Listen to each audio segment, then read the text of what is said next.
episode of Unstoppable Equestrian. I'm Danielle from Dressage Plus, and today I want to share with you something I'm really passionate about, and one of my favourite body position ideas I like to think about in my day-to-day riding and share with the students that I teach and work with as well. It's a body check exercise that allows us to make sure we're sitting on our horse in a way that will enhance how their horse is working and moving underneath us. I like to break it down into four main body areas. Number one, our seat and our bottom and how this influences the horse's hind end. Number two, our knees and how this relates to our horse's hocks. Number three, our core and how it relates to our horse's core. And finally, number four, our shoulders and our upper body and how this relates and enhances our horse's movement through their shoulders and up through their wither. So let's get into it. I want to break these down for you a little bit more.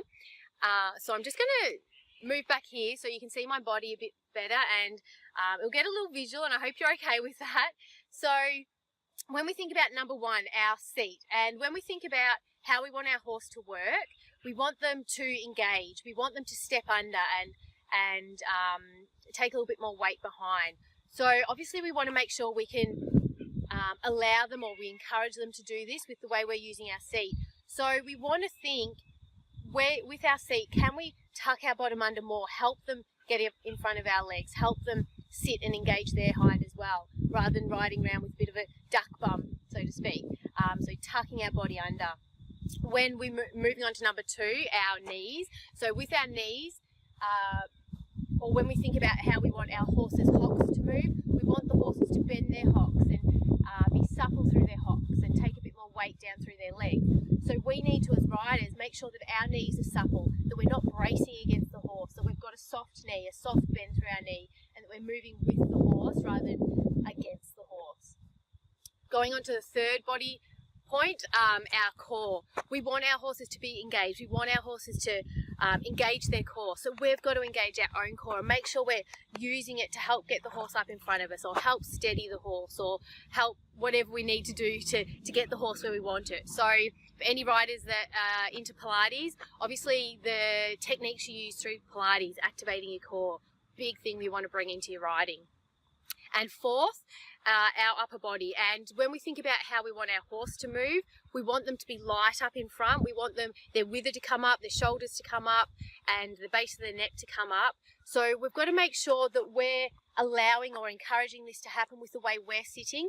And if we're hunched over and coming forward onto the fork of our seat, our horses aren't going to be inclined to naturally come uphill. We've got to make sure our bottom's tucked under, we're up in front, we're open through our chest, and that we're encouraging the horse to lift up through the wither and lighten on the forehand. So I hope that makes sense with those four body checks. It's something that I am really big into with the riders I work with and in my own riding. So it will definitely be things I'll be talking about more of in future videos, and honing in on specific body areas and discussing them in more depth. So something I'm really passionate about. Now, I want you to think about this in your riding and think about all the things you want your horse to do. You want them to be lighter in front, or engage more, or whatever it might be. And just check with yourself first. Hold yourself accountable with your own position in your riding. Are you allowing, or are you enhancing the horse to move how you want it to move? A really powerful exercise to use to bring it back to yourself and take responsibility for, am I sitting how I need? Am I allowing the horse to move how I want it to move? And just checking in on your riding. If you're sitting on your horse and you're trotting around, or you're cantering around and the canter feels flat, or the trot just doesn't feel in front of your legs and soft enough, check in with your position. Do you need to sit up more? Do you need to tuck your bottom under more? Do you need to soften your knees? Activate your core? What can you do that will then allow the horse to change in the way it's moving? And I can guarantee, by focusing in on any four of these body positions, by making a change, your horse will move with you and change with you, generally in a positive way.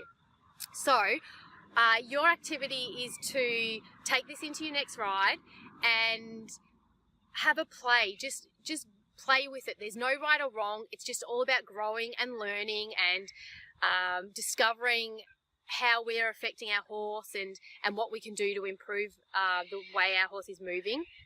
And it's just a really, I don't know, cool thing to play around with, I think. Just by slightly closing down on your horse, what happens? By opening up on your horse, what results do you get from your horse? So I really encourage you to have a play with that and enjoy the process. And I will see you next week in our next video. Have a great day and enjoy your night. Bye.